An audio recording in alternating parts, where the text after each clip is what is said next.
अगर आप 20,000 रुपये कमाते हैं तो इसमें से 10,000 रुपये तो मान लीजिए आप अपने ऊपर खर्च करते हैं, लेकिन जो 10,000 रुपये हैं वो आप बचाते हैं। 10,000 रुपये बचाने के बाद 3 महीने के बाद आप उससे एक अच्छा सा मोबाइल खरीद लेते हैं। उसके अगेन 3 महीने के बाद आप उससे अपनी गाड़ी की ईएमआई भर लेते हैं। तो इस तरीके से आप ये सोचते हैं कि आप तो बहुत सारा सेविंग करें, लेकिन आपके पास सेविंग के नाम पे कुछ भी नहीं हो रहा है, मतलब नो सेविंग नो नथिंग। इसलिए मेरे हिसाब से हमको अपनी कमाई को, अपनी अर्निंग को प्रॉपरली ऑर्गेनाइज करके चलना चाहिए। ऑर्गेनाइज करने से मेरा मतलब है हमको फाइनेंशियल प्लानिंग करनी चाहिए। हमको ये पहले पता करना चाहिए कि हमारा गोल क्या है, हमारा डेस्टिनेशन क्या है या हमारा एम क्या है। हम अपने पैसे जो बचा रहे हैं वो किसके लिए बचा रहे हैं, क्योंकि अगर हमें यही नहीं पता होगा कि हमें कहाँ जाना है तो हमारा फाइनेंशियल प्लानिंग नहीं हो सकता। इसलिए सबसे जो फाइनेंशियल प्लानिंग की पहली चीज़ होती है वो होता है हमारा गोल आइडेंटिफिकेशन। मतलब हमको किस जगह पे जाना है या हम जो पैसे बचा रहे हैं वो किस चीज़ के लिए बचा रहे हैं, इसको जानना। इसको आइए हम एक वर्कशीट के माध्यम से अच्छे से समझ। आपको स्क्रीन पे एक वर्कशीट दिख रही होगी। इस टाइप की एक वर्कशीट आप बना लीजिए और इसमें अपने सारे गोल को जो कि आपको फ्यूचर में अचीव करने हैं उनको आप 1 बाय 1 करके लिख दीजिए। इसको आप 3 कैटेगरीज में डिवाइड करिए। सबसे पहले हम शॉर्ट टर्म गोल्स को फुलफिल करेंगे, जिसको हम 6 मंथ से 3 इयर्स के अंदर पूरा करना चाहते हैं। इसमें हमारे इमरजेंसी फंड्स होंगे, कार या फिर कोई भी वेकेशन प्लानिंग होगी या कुछ भी हमारे शॉर्ट टर्म कोई डेब्ट्स हैं उनको हमको फुलफिल करना होगा। तो ये हमारे जो शॉर्ट टर्म गोल्स हैं इनको हमको जल्द से जल्द मीट आउट करना है, तो इसको हम सबसे ज़्यादा इमरजेंसी फॉर्म में कंसिडर करेंगे। उसके बाद आता है हमारा मिड टर्म गोल जो 3 से 7 साल के बीच की अवधि का होता है। इसमें हमको कोई घर खरीदना हो या कोई लॉन्ग टर्म डेब्ट हो या मैरिज हो या चाइल्ड के एजुकेशन के लिए फ़ीस इकट्ठी करनी हो। तीसरा जो हमारा आता है वो हमारा लॉन्ग टर्म गोल होता है। लॉन्ग टर्म गोल में हम रिटायरमेंट को प्लान करते हैं, अपने हम वेल्थ को जनरेट करते हैं। लॉन्ग टर्म गोल में हम किसी भी इस तरीके की चीज़ों को भी कंसिडर कर सकते हैं जो कि हमारे लंबे समय तक के लिए हम जिसको सोच के रखे हों। सेकंड जो हमारा है कॉलम, उसमें आपको दिख रहा होगा टारगेट डेट, मतलब किस डेट तक आप उसको अचीव करना चाहते हैं। जैसे कि आपने जो भी टारगेट डेट उसको रख लिया after 3 month, 7 month, 8 month, 3 years, 2 years, तो उसके अकॉर्डिंगली आपको उसमें डेट डालनी है। उसके बाद हमारा आएगा कि कितनी प्रायोरिटी पे हम अपनी चीज़ों को अचीव करना चाहते हैं। मतलब जो हमने 3-4 चीज़ें एक शॉर्ट टर्म या मीडियम टर्म या लॉन्ग टर्म गोल में रखी हैं, उसमें हम किसको प्रायोरिटी पे या किस चीज़ को हम सबसे ज़्यादा इम्पोर्टेंस देंगे, उसके अकॉर्डिंगली भी हम उसको अरेंज कर लेंगे।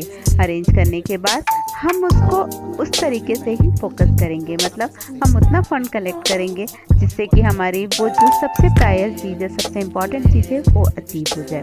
फिर हमारे जो लास्ट 2 कॉलम आते हैं वो दोनों कॉलम हमको पर्टिकुलरली हमारे जो करंट सेविंग्स हैं और जो हमारे किस तरीके से गोल्स की तरफ हम डायरेक्ट हो रहे हैं, गोल्स की तरफ मूव कर रहे हैं, उसको हमको सपोर्ट करेंगे। मतलब हम कितना कितना अमाउंट उसमें सबमिट कर रहे हैं और कितने कितने टाइम पीरियड पे कर रहे हैं, उन सारी चीज़ों को हमारे इन्फ्लुएंस करेगी, हमारे आइडेंटिफिकेशन में हेल्प करेगी।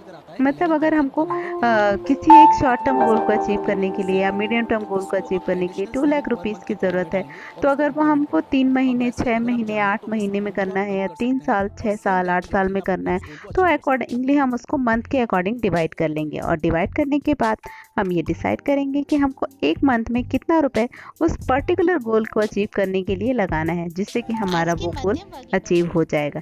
इस तरीके से अगर हम ऑर्गेनाइज होकर के प्रॉपरली अपना इन्वेस्टमेंट प्लान करेंगे तो नेचुरली हमारा जो भी फाइनेंशियल प्लानिंग होगा वो बहुत इफेक्टिव और बहुत इफिशिएंट। इन अपने सारे इन्वेस्टमेंट को प्लान तो आपने कर लिया। अब इन इन्वेस्टमेंट के लिए जो आप अमाउंट कलेक्ट करेंगे, इनको अपने सेविंग अकाउंट में ना कलेक्ट करके बल्कि आप किसी भी इन्वेस्टमेंट फॉर्म में इसको इन्वेस्ट कर सकते हैं। मतलब अगर आप चाहें तो म्यूचुअल फंड में, आप चाहें तो स्टॉक्स में, और आप चाहें तो इसको एफडी की फॉर्म में भी इन्वेस्ट करके रख सकते हैं।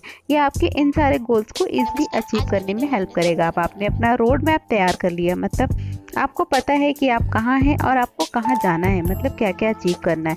लेकिन अभी हमको डिसाइड करना होगा हमारे बजट के बारे में। बजट का मेरा मतलब है कितना पैसा आपके पास आ रहा है और कितना पैसा आपके पास से जा रहा है। ये हमारा होगा स्टेप 2 फाइनेंशियल प्लानिंग का।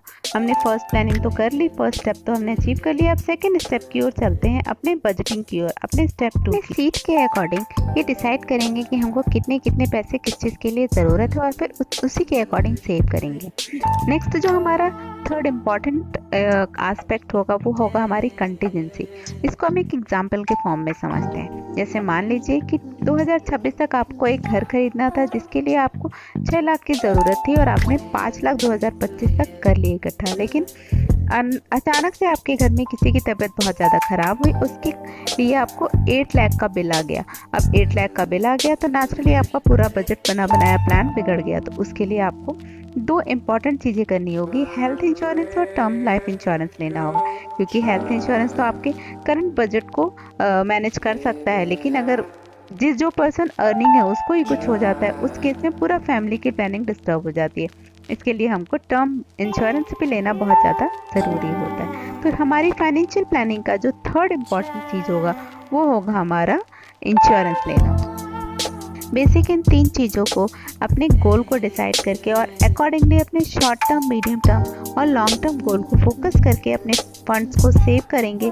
और सेविंग के लिए हम म्यूचुअल फंड या किसी अलग तरीके के फंड्स को सेलेक्ट करेंगे, ना कि हम अपने सेविंग अकाउंट में उन पैसों को कलेक्ट करके रखेंगे।